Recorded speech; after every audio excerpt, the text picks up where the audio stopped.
Hi, welcome to Subhan GK world. Today topic వచ్చేసి RBI deputy governors. Okay, మనకు ఆర్బీఐకి deputy గవర్నర్లు నలుగురు ఉంటారమ్మా. ఒక గవర్నరు, నలుగురు డిప్యూటీ గవర్నర్లు ఉంటారు. అయితే ఆర్బీఐ ప్రస్తుత డిప్యూటీ గవర్నర్గా శిరీష్ చంద్ర ముర్ము వస్తున్నారమ్మా. శిరీష్ చంద్ర ముర్ము ఎవరి స్థానంలో వస్తున్నారంటే ఎం రాజేశ్వరరావు గారి స్థానంలో వస్తున్నారు.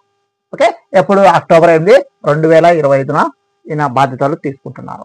ఓకే, అక్టోబర్ 8, 2025 బాధ్యత తీసుకుంటున్నారు. ఓకే, అయితే ప్రస్తుతం మీరు ఎంతమంది ఉండాలంటే టి రవిశంకర్, స్వామినాథన్, జానకినాథన్, తర్వాత పూనం గుప్తా. ఓకే, అయితే మనకు నలుగురు డిప్యూటీ గవర్నర్లు ఉంటారు. డిప్యూటీ గవర్నర్లు ఉంటారమ్మా. ఆ డిప్యూటీ గవర్నర్ ఎవరంటే ఒకటి టి రవిశంకర్, 2 స్వామినాథన్ జానకినాథన్, 3 పూనం గుప్తా, 4వ వ్యక్తి ఎవరంటే శిరీష్ చంద్ర ముర్ము. ఓకే, సో ఇవి చూసుకోండి. అయితే ప్రస్తుత ఆర్బీఐ గవర్నర్ ఎవరు? సంజయ్ మల్హోత్రా. ఎవరు? Sanjay Malhotra. So very very important అమ్మా. ఈయన 26వ ఆర్బీఐ గవర్నర్. ఓకే, సో ఇది చూసుకోండి. ఓకే, ఫస్ట్ ఎవరు? వాస్బర్న్ స్మిత్. వాస్బర్న్ స్మిత్. ఓకే, ఇవి చూసుకున్నామ్మా.